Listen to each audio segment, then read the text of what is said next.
TNTV Tamil ஊடகம், தனித்துவமான தமிழ் ஊடகம். உங்கள் இல்லத்திற்கும் இல்ல சுப நிகழ்ச்சிகளுக்கும் மேலும் சுவை கூட்ட யாழி அப்பளம். தரம் சுவை சரியான விலையில் கிடைக்கும் யாழி அப்பளத்தை வாங்கி பயன்படுத்துங்கள். மாவட்டம் தோறும் விநியோகஸ்தர்கள் வரவேற்கப்படுகிறார்கள். மேலும் விவரங்களுக்கு 9789251125. உலகெங்கிலும் வாழும் டிஎன்டிவி தமிழ் ஊடகம் பார்வையாளர்களுக்கு அன்பு வணக்கம். பெரியார் ராமசாமி ஈவேரா என்றழைக்கப்படக்கூடிய இவர்தான் கடந்த ஒரு 20-25 நாட்களாக பேசுபொருளாக இருக்கிறார்.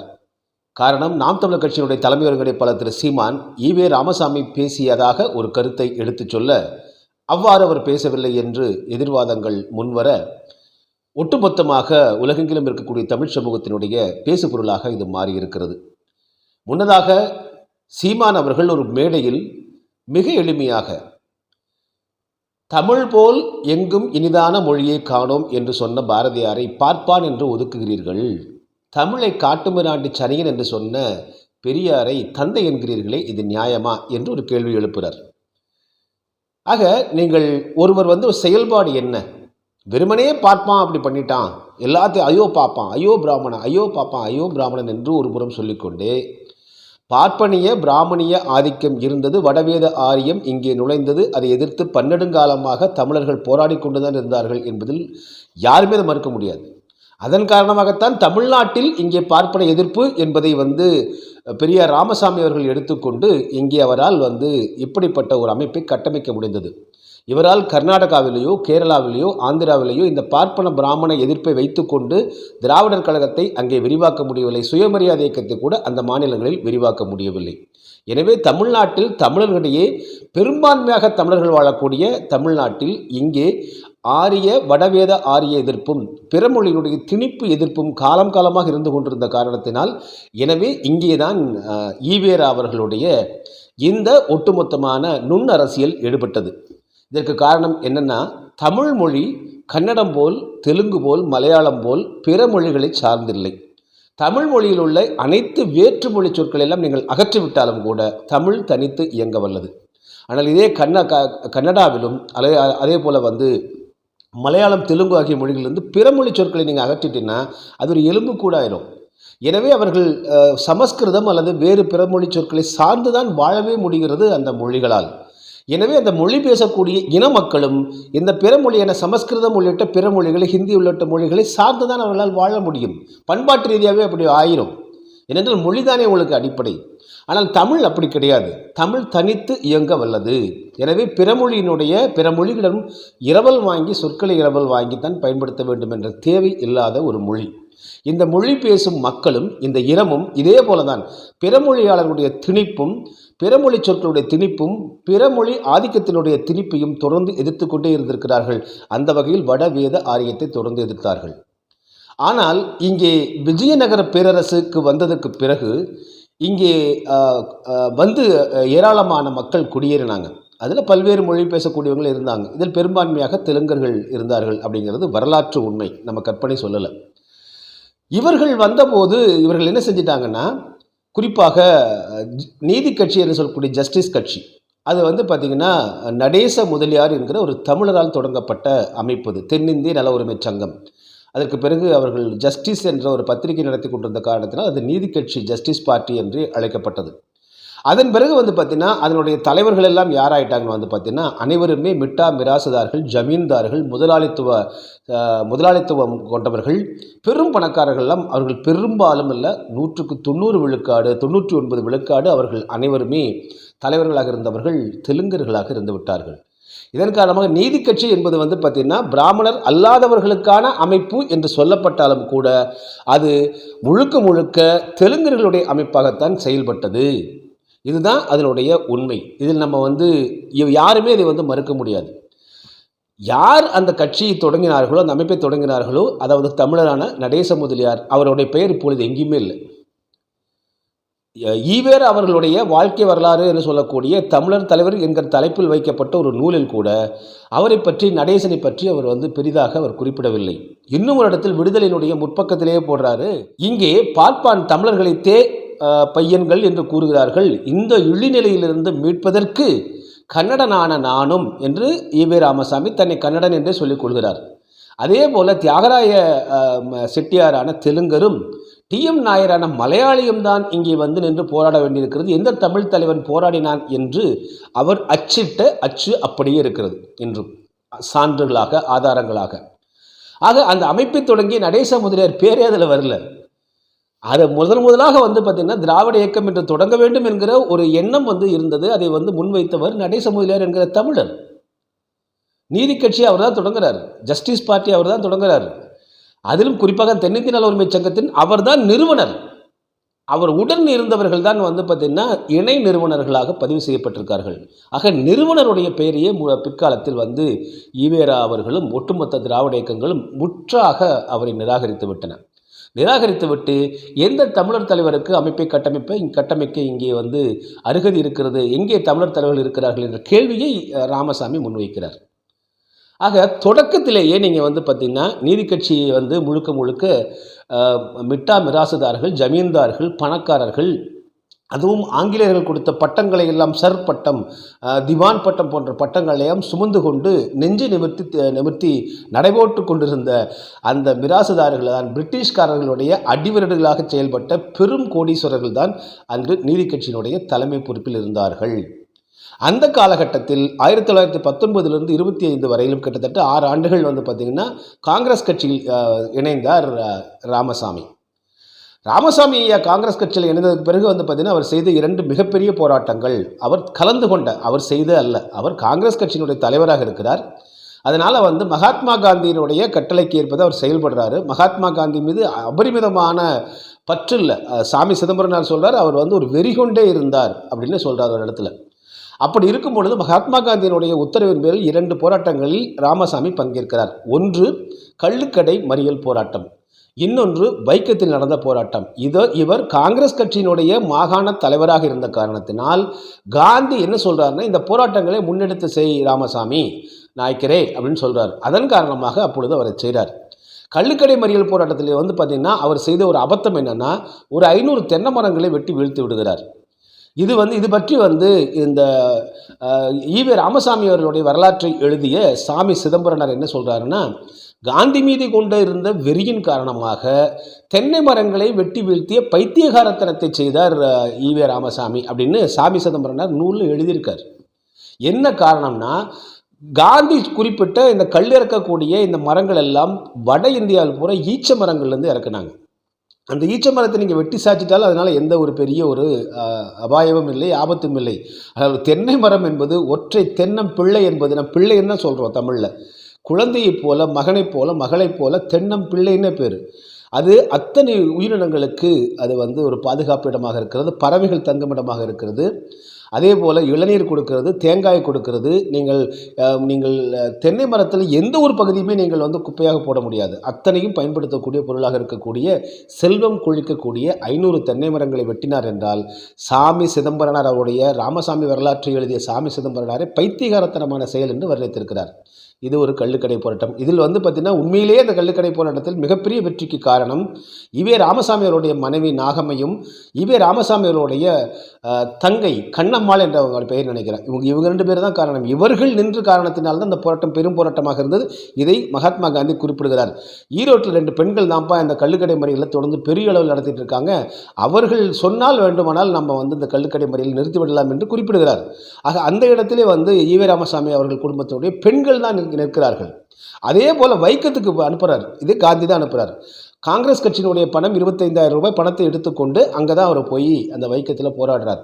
அங்கே போன உடனே வந்து அவரை வரவேற்கிறார் அந்த மன்னர். காரணம் என்னென்னா, அந்த திருவாங்கூர் மன்னர் வந்து பார்த்திங்கன்னா வைக்கம் அந்த பகுதியினுடைய மன்னர் வந்து வழக்கமாக வடக்க போகும்போது ஈரோட்டில் வந்து ஈவே ராமசாமி அவர்கள் அப்படி அப்பாவும் அவரும் அமைத்திருந்த சத்திரத்தில் தங்கி அவர் வந்து குளித்து உணவு உண்டு விட்டு தான் போய் பழக்கம்.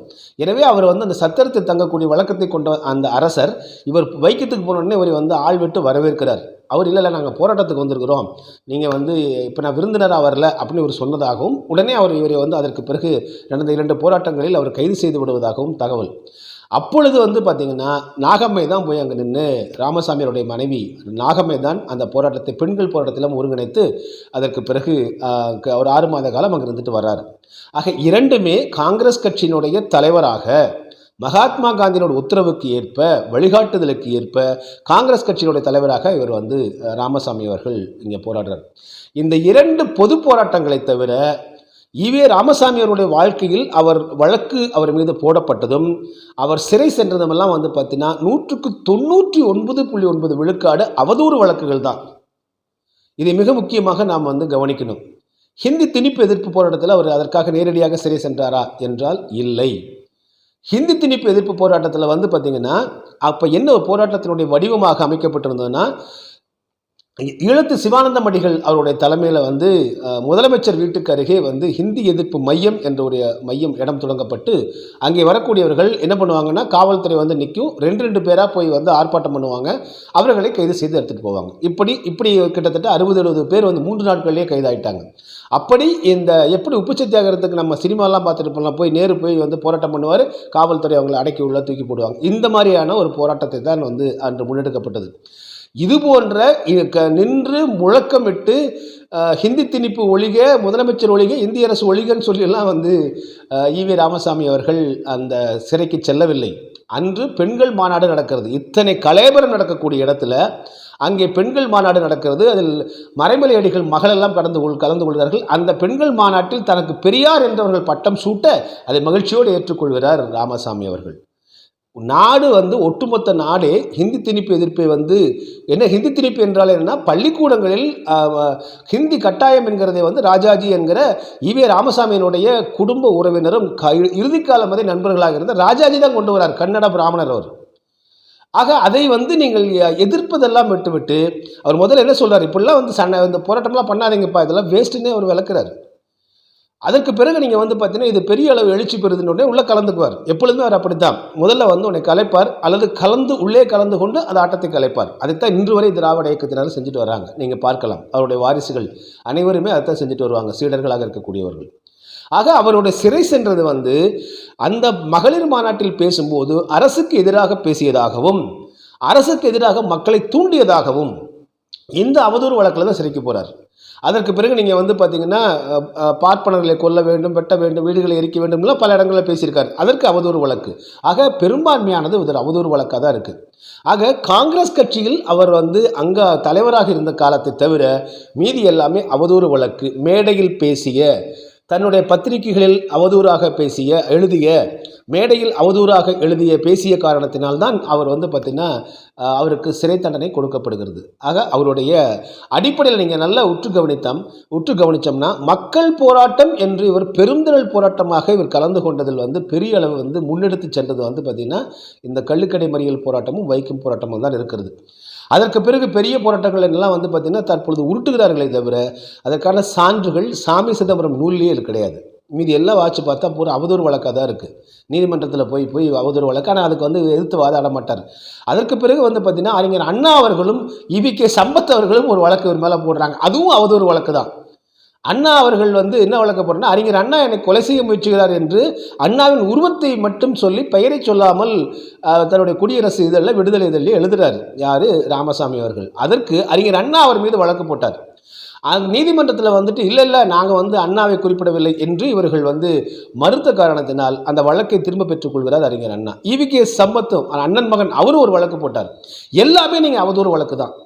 ஆக அவதூறு என்பது நீதிமன்றங்களாலும் மக்களாலும் எதிர்க்கட்சிகளாலும் அதே போல் வந்து பல்வேறு அரசியல் தலைவர்களாலும் கூறப்பட்டது வந்து பார்த்திங்கன்னா ராமசாமி அவர்கள் செய்தது தான் காலம் முழுவதும் அவர் செய்திருக்கிறது அவதூறு என்கிற அந்த குற்றச்சாட்டுக்குத்தான் அவர் வந்து அதிகமாக தண்டிக்கப்பட்டிருக்கிறார், அதிகமாக கண்டனம் தெரிவிக்கப்பட்டிருக்கிறார். இப்படிப்பட்ட அவர் வந்து யார் அப்படிங்கிறது மிக முக்கியமான கேள்வி. அவர்கிட்ட ஒரு பெரிய பிரில்லியன்ஸ் இருந்துச்சு, மிகப்பெரிய ஒரு நுண்ணறிவு இருந்துச்சு. எப்படின்னு வந்து பார்த்திங்கன்னா மக்களை எப்படி ஒன்று திரட்டுவது, இளைஞர்களை ஒன்று திரட்டுவது. ஏனென்றால் அன்று வந்து விடுதலை அடையக்கூடிய நேரம், ஒட்டுமொத்தமாக நாடு விடுதலை நோக்கி சென்று கொண்டிருக்கிறது. எனவே அப்படிப்பட்ட இளைஞர்களுடைய ஆற்றலை எப்படியாவது தன்வசம் இழுத்துவிட வேண்டும் என்பதில் மிக பிரில்லியன்ட்டாக இருந்திருக்கிறார், மிக நுட்பத்தோடு செயலாற்றி இருக்கிறார். இது வந்து என்ன பிரச்சனைனா, பொதுவாகவே இந்த திராவிட இயக்கங்கள் ஈவே ராமசாமி அவர்கள் கற்றுக் கொடுத்த இந்த திராவிட இயக்க பள்ளிக்கூடத்தினுடைய அவருடைய அதாவது திராவிட இயக்கத்தைச் சேர்ந்தவர்கள் வந்து மிக நுட்பமான, எப்படி ஜெயின் கமிஷன் வந்து பிற்காலத்தில் கலைஞர் கருணாநிதி அவர்களை விஞ்ஞான ரீதியாக ஊழல் செய்பவர் என்று அவர்கள் வந்து சொன்னார்களோ, அதுபோல மிகவும் நுட்பமாக வெளியிலிருந்து பார்ப்பதற்கு பூரா தமிழுக்கு சேவை, தமிழர்களுக்கு சேவை செய்வதைப் போல இருக்கும், தமிழ்நாட்டுக்கு சேவை செய்வதைப் போல இருக்கும், தமிழர் இனத்திற்கு சேவை செய்வதைப் போலவே இருக்கும். இதற்கென்றே அவர் பட்டங்களை சூட்டி கொண்டார் என்று நான் சொல்ல. அடுத்தது யார் சொன்னாங்கன்னு அதை பார்க்க போகிறோம் நம்ம. ஆக இவர் வந்து பார்த்தீங்கன்னா மிக முக்கியமாக ஹிந்து அதனுடைய நிறுவனராக இருந்தால் அவருக்கு வந்து பிரிட்டிஷ் அரசாங்கம் ஒரு அச்சு எந்திரத்தை கொடுக்கிறது. அதே போல் அன்று வந்து நீங்கள் நியூஸ் பேப்பர் செய்தித்தாள்களுக்கு வந்து பேப்பர் அதற்கான தாள்கள் வந்து பிரிட்டிஷ்காரன் தான் கொடுக்கணும், நம்ம இங்கே தயாரிப்பு இல்லைப்போ. அவர்கள் வந்து ஹிந்து நிறுவனத்திற்கு கொடுக்கிறது. அதுக்கு அடுத்தபடியாக நீங்கள் வந்து பார்த்தீங்கன்னா அதிகமாக நீங்கள் ஆதரித்தது நீதி கட்சி ஒரு அச்சகம் வச்சிருந்தது. அந்த அச்சகத்தையும் வந்து ஈவே ராமசாமி அவர்கள் எடுத்துக்கொண்டார் பிற்காலத்தில். இது பற்றி கியாபே விஸ்வநாதம் அவர்கள் எழுதியிருக்கிறார் பிற்காலத்தில். ஆக அந்த அச்சகத்தை தன்வசம் வைத்துக்கொண்டு அவருக்கான இந்த குடியரசு விடுதலை இதழ்களை அச்சடிப்பதற்கான தாள்கள் யார் தராங்கன்னா அதுவும் பிரிட்டிஷ் அரசாங்கம் தருது. ஆக ஹிந்து நாளிதழுக்கு அந்த பிரிட்டிஷ் அரசாங்கம் அந்த அச்சு எந்திரத்தை அளித்து கிட்டத்தட்ட அப்போ 25 லட்சம் ரூபாய் மதிப்புடையது ஈவே ராமசாமி அவர்களிடமிருந்து. அதே போல் ஹிந்து நாளிதழில் இருந்த அந்த அச்சு எந்திரம், அப்பொழுது அச்சந்திரம்லாம் இந்தியாவில் கிடையாது, அப்போ பிரிட்டிஷ்காரன் தான் கொடுக்குறான், அதற்கான தாள்களையும் அவன் தான் கொடுக்குறான். ஹிந்து நாளிதழுக்கு எதற்காக கொடுக்கப்பட்டது என்றால் இந்திய தேசியம் என்கிற உணர்வை ஊட்டுவதற்காக அந்த நாளிதழுக்கு பிரிட்டிஷ் அரசாங்கம் உதவி செய்கிறது. என்ன காரணம் அப்படின்னா, நீங்கள் வந்து பிரிட்டிஷ் உங்களுக்கு வந்து பார்த்தீங்கன்னா உலகம் முழுவதுமே அப்போ ஆட்சி பண்ணுறான். உலகம் முழுவதும் ஆட்சி செய்யும் பொழுது அந்தந்த நாடுகளில் உள்ள மக்கள் எல்லாம் பிரிட்டிஷ் அரசாங்கத்திற்கு எதிராக திரும்பிவிடக்கூடிய சூழ்நிலை அவர்கள் அஜிடேட் பண்ணுறாங்க. அந்த காலகட்டத்தில் வந்து பிரிட்டிஷ் அரசாங்கம் பயந்தது யாருக்குன்னா ஐரிஷ் மக்களுக்காக பயந்தது. நாம் ஐரிஷ் என்கிற அந்த மிகப்பெரிய ஒரு முழக்கத்தோடு அங்கே ஒரு பெரும் போராட்டம் பிரிட்டிஷுக்கு எதிராக இருந்தது. இது போன்ற இனக்கிளர்ச்சி ஆங்காங்கே எழுந்துவிட்டால் பிரிட்டிஷ் ஆட்சி உலகம் முழுவதும் அவர்களால் ஆட்சி ஆள முடியாது என்கிற காரணத்தால் மிக நுட்பமாக ஒரு வேலை செய்கிறாங்க. என்ன வேலை செய்கிறாங்க அப்படின்னு வந்து பார்த்தீங்கன்னா, குறிப்பாக இந்தியாவில் எப்படி நாம் ஐரிஷோ அதுபோல் நாம் தமிழர் என்கிற முழக்கத்தோடு சீப்பாதித்தனார் இங்கே வந்து நாம் ஐரிஷுங்கிற அதுலேருந்து தான் எடுத்தார் நாம் தமிழருங்கிறதுல. அதற்கு முன்னதாகவே இங்கே வந்து பார்த்திங்கன்னா இந்தியாவிலேயே அதிகமாக எதிர்த்து நின்று போராடக்கூடியவர்கள் தமிழர்களாக இருக்கிறார்கள், தமிழ் மன்னர்களாக இருக்கிறார்கள், தமிழ் அரசர்களாக இருக்கிறார்கள். வேலுநாச்சியார் ஆகட்டும், தீரன் சின்னமலை ஆகட்டும், இது போன்றவர்களாக இருக்காங்க. இங்கே தான் வந்து பாரதியார் போன்ற கவிஞர்கள் எல்லாம் வந்து விடுதலை போராட்டத்திற்கு அவர்கள் ஆதரவு தெரிவித்து மிகப்பெரிய எழுச்சியாக இருக்கிறது.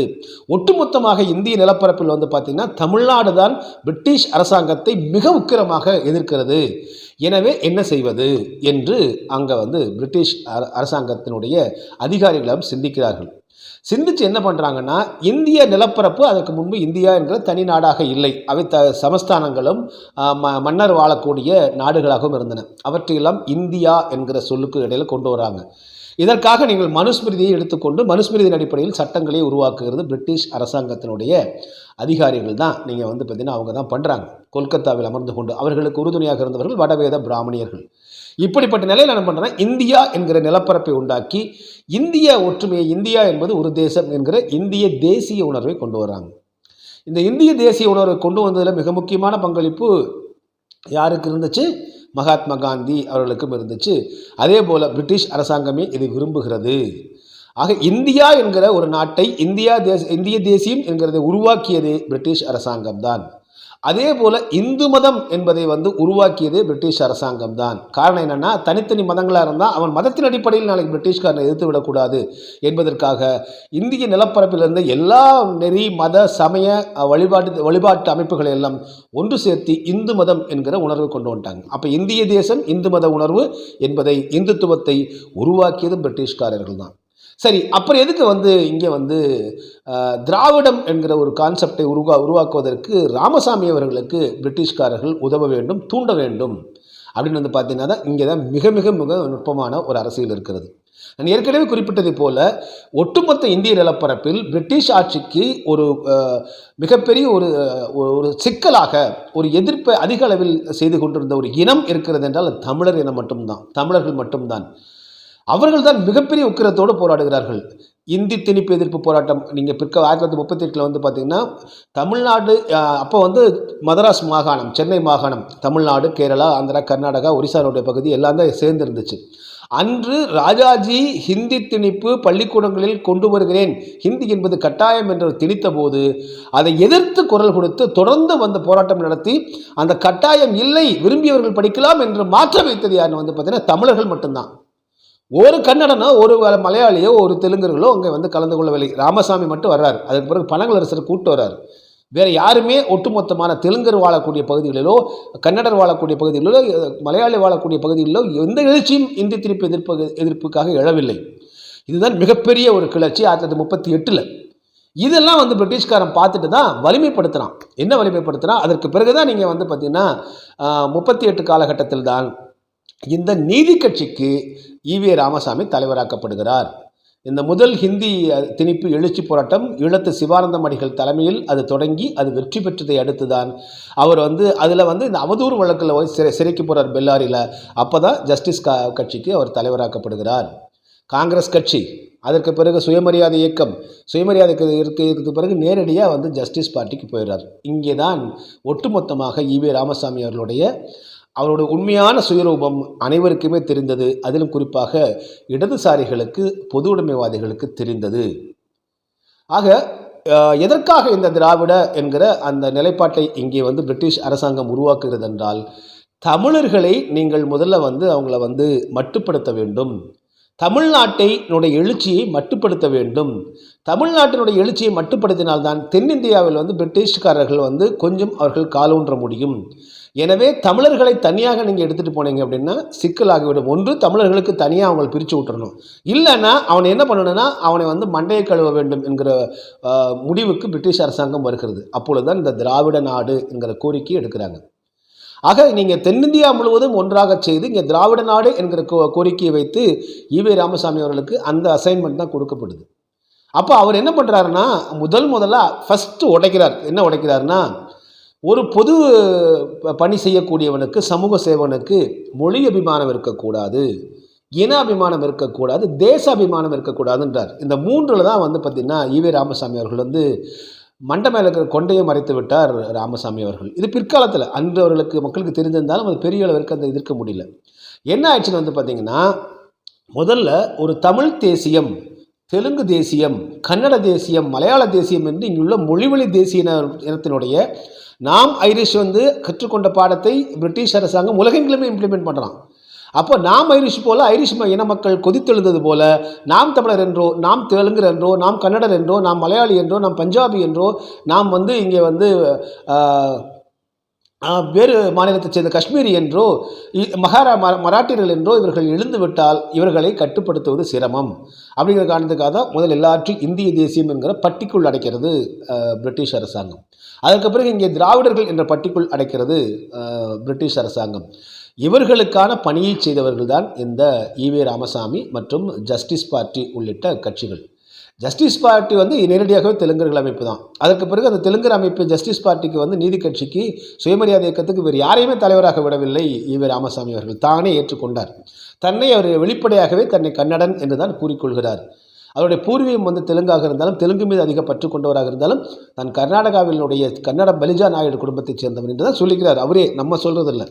ஸோ இப்படிப்பட்ட அவர் வந்து பார்த்திங்கன்னா இந்த பிரிட்டிஷ் அரசாங்கத்தினுடைய செயல்பாடுகளுக்கு ஏற்றாற்போல் தான் நடக்கிறார். ஒரு இடத்துல தான் பிரிட்டிஷ் அரசாங்கத்திற்கு எதிராக செயல்படுவது போல் அவர் செயல்படுறார். எப்படின்னு வந்து பார்த்திங்கன்னா, ஒரு ஆண்டு ஐரோப்பிய நாடுகள் முழுவதும் பயணம் போகிறார். ரஷ்யா போகிறார், ஜெர்மன் போகிறத, ரஷ்யா ஜெர்மனி குறிப்பிட்டு காட்டுவாங்க அந்த காலத்தில். ஆனால் அவர் எல்லா ஐரோப்பிய நாடுகளுக்கும் போயிட்டு வந்தார், எல்லா அமைப்புகளையும் பார்த்துட்டு வந்தார். திரும்பவும் இலங்கைக்கு வந்துவிட்டு அவர் ஆற்றிய சொற்பொழிவு அன்றைக்கி 16,000 புத்தகங்கள் வெளியிட்டிருக்காங்க. அவ்வளவுக்கு வந்து ஒரு பேரெழுச்சியோடெல்லாம் பேசுகிறார் அவர். வந்ததுக்கு பிறகு அவர் என்ன செய்கிறாருன்னா, இனிமேல் பார்ப்பான்னு எதிர்த்துட்டு இருந்தால் சரியாக வராது, அதனால் நம்ம வந்து சமதர்மம் என்கிற பொது உடைமை சிந்தனைக்கு, கம்யூனிச சிந்தனைக்கு போயிடுவோன்றார். அப்போ என்ன பண்ணுறாரு, அந்த ஐரோப்பிய நாடுகள் ஒரு ஆண்டு டூர் போனதுக்கு பிறகு வந்து பார்த்திங்கன்னா, சுற்றுப்பயணம் போனதுக்கு பிறகு இங்கே கம்யூனிசத்தினையும் கம்யூனிசத்தையும் கையில் எடுக்கிறாரு. முதல்ல தமிழர்கள் அப்படின்னு எடுக்கிறது, அப்புறம் திராவிட நாடு என்று எடுக்கிறது, அப்புறம் கம்யூனிஸ்ட் சித்தாந்தம் என்று எடுக்கிறது, இப்படி என்னென்ன பார்ப்பன எதிர்ப்பு, பிராமண எதிர்ப்பு என்று எடுக்கிறது, எதெல்லாம் தமிழர்களை வந்து ஈர்க்குமோ அத்தனையும் தன்வயப்படுத்தி கொண்டு அதை வந்து இளைஞர்களை, மக்களை எல்லாம் தன்வசப்படுத்தியவர் தான் ராமசாமி அவர்கள். சரி, இதனால் என்ன நல்லது தானே அப்படின்னு தோணும். அங்கே தான் இந்த நுட்பமான அரசியலை நீங்கள் புரிந்து கொள்வதற்காகத்தான் நாம் சொன்னால் ஏதோ வந்து வாசித்து சொல்கிறான், கேட்டு சொல்கிறான் தான் இருக்கும். ஆனால் சான்றுகளோடு பேசினா சரியாக இருக்கு இல்லைங்களா? அந்த சான்றுகள் வந்து பார்த்திங்கன்னா மிக முக்கியமான சான்று என்னன்னு வந்து பார்த்தா நான் அப்படியே வாசிக்கிறேன். இதற்கு பிறகு நீங்கள் நீங்களே முடிவு பண்ணிக்கலாம். ஈவேராவின் சுயமரியாதை போலித்தனத்தை சிங்காரவேலு புது உலகம் பத்திரிகை மூலம் விடாமல் தாக்கி வந்தார். நானும் குறைவும் நிறைவும் வகுப்புவாரி பிரதிநிதித்துவம் முக்கியாம்சம் எது ஆகிய புது உலகத்தில் வெளிவந்த கட்டுரைகள் மூலம் தப்பிதத்தை சரிபோல் காட்ட தனி வியாக்கியானம் செய்யும் ஈவேராவின் அசகாய சூரத்தன்மையையும் தன்போக்கே உண்மையான சுயமரியாதை கொள்கை என்று கோணர் கள்ளிவெட்டும் ஈவேராவின் போலி வாதங்களையும் உடைத்தெறிந்து சுயமரியாதை சமதர்மிகள் ஈவேராவின் மாயவலையில் விழாமல் தடுத்து வந்தேன். இந்த சந்தர்ப்பத்தில் திருத்துறைப்பூண்டியில் சுயமரியாதை மாநாடு நடந்தது. அதில் நான் ஈவேரா சுயமரியாதைக்காரர் இல்லை என்றும் இதுவரை சுயமரியாதை கொள்கைகள் என்று சொல்லி வந்தவைகள் ஈவேராவின் தலைமையில் வெற்றி பெற முடியாதென்றும் கடவுளையும் காந்தியும் தூக்கி எறிந்துவிட்டு பகுத்தறிவின் வழியில் செல்லும் வாலிபர்கள் பகுத்தறிவுக்கும் சுயமரியாதைக்கும் விரோதமாக செல்லும் ஈவேராவின் தலைமையை தூக்கி எறிந்துவிட்டு முன்னேற வேண்டும் என்றும் வாலிபர்களை கேட்டுக்கொண்டேன். 1. ஈரோட்டில் சமதர்ம வேலை தீர்மானத்தை நிறைவேற்றினார் ஈவேரா. பின்னர் சமதர்ம விரோதிகளான ஆர்.கே. சண்முகம், ஏ. ராமசாமி முதலியார்களை தேர்தலில் ஆதரித்தார் ஈவேரா. 2. சுயமரியாதை இயக்கத்தின் அரசியலுக்காக சமதர்ம கட்சி வேண்டுமென்று தீர்மானம் நிறைவேற்றிவிட்டு ஜஸ்டிஸ் கட்சிக்கு திரும்பவும் ஓடினார் ஈவேரா. 3. ஜமீன்தார் அல்லாதார் மகாநாடு கூட்டி பொப்பிலி முதல் எல்லா ஜமீன்தாரிகளும் ஒழிய வேண்டும் என்று தீர்மானம் நிறைவேற்றிவிட்டு பொப்பிலி அரசர் சிறந்த சமதர்ம வீரர் என்று பாராட்டி பொப்பிலி தலைமையை புகழ்ந்தார் ஈவேரா. 4. லேவாதேவிக்காரர்கள் அல்லாதார் மாநாடு கூட்டி லேவாதேவிக்காரர்களெல்லாம் ஒழிக வேண்டும் என்று சரமாரியாக சொல்மாறி பொழிந்து தீர்மானம் நிறைவேற்றிவிட்டு குமாரராஜ முத்தைய செட்டியாரோடு கொஞ்சி குலாவினார் ஈவேரா. 5. மதங்களெல்லாம் ஒழிக வேண்டும் என்று விருதுநகர் சுயமரியாதை மகாநாட்டில் தீர்மானம் நிறைவேற்றிவிட்டு இஸ்லாம் மார்க்கம் நல்லதென்றும் அதில் தாழ்த்தப்பட்ட மக்கள் சேருங்கள் என்று பிரச்சாரம் செய்தவர் ஈவேரா ராமசாமி அவர்கள். 6. திருநெல்வேலி மாகாணாட்டில் கொள்கை பரப்பலில் ஈடுபட்ட சுயமரியாதை இயக்க முக்கிய ஊழியர்களை தாக்கி அவர்தம் கொள்கையை பழித்த சோமசுந்தர பாரதியாரை ஆதரித்து குடியரசில் தலையங்கம் எழுதினார் ஈவேரா. இவைகளையும் இவை போன்ற பல சம்பவங்களையும் எடுத்துக்காட்டி ஈவேராவின் தலைமையை வெட்ட வெளிச்சமாக்கினேன் நான். என்னைத் தொடர்ந்து நீலாவதியும் வல்லத்தரசும் ஈவேராவின் தலைமையில் குறைபாடுகளை விளக்கி பேசினார்கள். இந்த சொற்களை கூறியவர், இந்த கட்டுரையை எழுதியவர் யாருன்னு பார்த்தீங்கன்னா ப. ஜீவானந்தம் ஐயா அவர்கள். இடதுசாரியினுடைய மிகச்சிறந்த நேர்மையான அப்பழுக்கற்ற ஒரு மிகச்சிறந்த ஒரு இடதுசாரி தலைவர், தமிழர்களை முன்னிறுத்தியவர். ஈவே ராமசாமி அவர்கள் காலத்திலேயே, அவர் வாழ்ந்த காலத்திலேயே அவருடைய தவறுகளை எல்லாம் சுட்டிக்காட்டி ஈரோட்டு பாதை சரியா என்ற நூலை எழுதியவர் தான் ப. ஜீவானந்தம் அவர்கள். அந்த நூலில் தான் இப்பொழுது நாம் சொன்ன இந்த முரண்பாடுகள், ஒன்றை ஆதரிப்பார், அதை பிறகு அதையே ஒன்றை எதிர்ப்பார் ஈவே ராமசாமி, பிறகு அதையே ஆதரிப்பார். இது தொடக்க காலமிருந்து இறுதி காலம் வரை அவருடைய எல்லா விதமான செயல்பாடுகளையும் நீங்கள் பார்க்கலாம். முதல்ல தமிழ்நாடு தமிழருக்கே பாரு, 1938 நீதி கட்சிக்கு தலைவராக ஆவதற்கு முன்பாக நீதி கட்சிக்கு தலைவரான உடனே திராவிட நாடு திராவிடருக்கு என்பார். இஸ்லாமியர்களை எதிர்ப்பார், பிறகு ஆதரிப்பார். அதேபோல் பிராமணர்களை எதிர்ப்பார், பிறகு ஆதரிப்பார். இந்த இரண்டு முரண்களையும் இருந்து ஒட்டுமொத்தமாக கைகளில் குச்சியை வைத்துக்கொண்டு குட்டையை குழப்பிக்கொண்டே இருந்தவர் தான் ராமசாமி. இதுதான் அவருடைய வாழ்க்கை வரலாற்றில் வருது.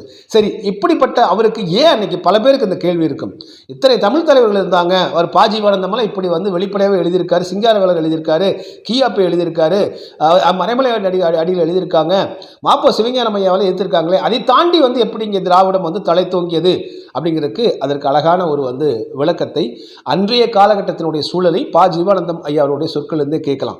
யுத்த கால முடிவிலும் அதன் பின்னாலும், குறிப்பாக 2ஆம் யுத்தம், நாடு முழுவதும் கரைபுரண்டோடிய புதிய சக்தி திராவிடர் கழக வாய்க்காலிலும் பாய்ந்தது.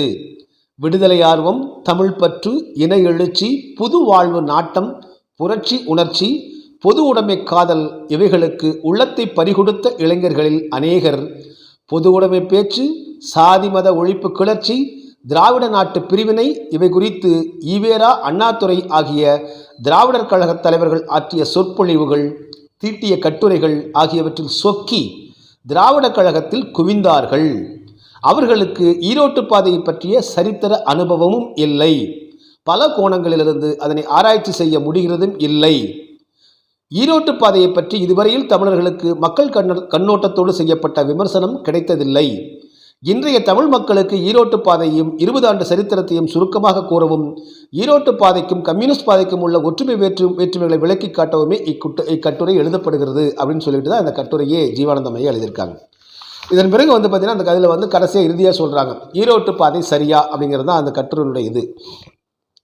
மிக முக்கியமாக என்ன சொல்கிறாருன்னா, தமிழகத்தின் பல பகுதிகளிலும் பல நேர்மையான தீவிர நல்ல இளைஞர்கள் மாணவர்கள் திராவிடர் கழகத்தில் திரண்டு நிற்கிறார்கள். திராவிடர் கழகம்தான் உண்மையான கம்யூனிஸ்ட் கட்சி என்றும் அதுதான் அதிதீவிர கொள்கையுடையதென்றும் அதன் மூலம் மாத்திரமே சமூக அடிமைத்தனம் வேரோடு ஒழியும் என்றும் அவர்கள் நம்புகிறார்கள். அவர்கள் நம்பிக்கையின் நேர்மையில் எனக்கு அல்லது கம்யூனிஸ்ட் கட்சிக்கு எள்ளளவும் சந்தேகமில்லை.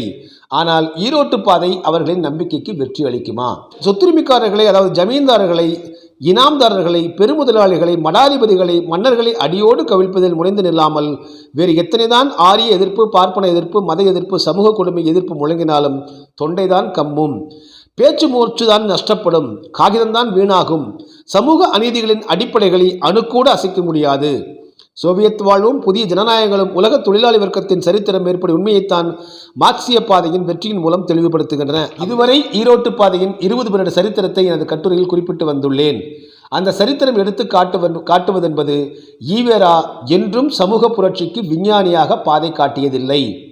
தொழிலாளி விவசாய பொதுமக்களிடையில் வேரூன்றி நிற்கிற எந்த போக்கு கட்சியோடும் ஸ்தாபனத்தோடும் கூட்டணித்து முயன்றதும் இல்லை. நெருங்கி உறவாடி படிப்பினை பெற்றதும் இல்லை. போகட்டும், தனித்து நின்று பொதுமக்களுக்கு புரட்சி கருத்துக்களுக்கு வழிகாட்டும் வடிவத்தில் உருப்படியான எந்த முன்னேற்றத்தையாவது கண்டாரா? அதுவும் இல்லை. நேர்மாறாக புரட்சி கருத்துக்களின் நடவடிக்கைகளை எதிர்த்து வந்திருக்கிறார். ஜனநாயக ஸ்தாபனங்களை திருத்துவதற்கு பதில் அழிக்க முற்பட்டிருக்கிறார். சுயமரியாதை தந்தை, சிந்தனையின் சிற்பி, புரட்சி பெரியார் என்ற பெரிய பட்டங்களையும் சமதர்ம இயக்கத்தை, பொதுமக்களின் புரட்சி எழுச்சியை காட்டி கொடுத்திருக்கிறார். இந்த நாட்டில் பிற்போக்கு சக்திகளான ஜமீன்தாரி, நிலச்சுவார்ந்தார்கள், முதலாளி வர்க்கங்களின் கையாளாக கடனாற்றி வந்திருக்கிறார். தமது எதிர்ப்புரட்சி கருத்துகளுக்கு சாதகமாக இளைஞர்களின் வேகத்தை பயன்படுத்திக் கொள்ளும் பொருட்டு, மக்கள் அணியில் பிளவு உண்டாக்கும் பொருட்டும் புரட்சி சொற்றொடர்களையும் இனவெழுச்சி அடைமொழிகளையும் தாராளமாக அள்ளி வீசியிருக்கிறார். எனவே ஈரோட்டு பாதை புரட்சி பாதை அல்லது பொது உடைமை பாதை அல்ல, பொதுமக்கள் பாதையும் அல்ல.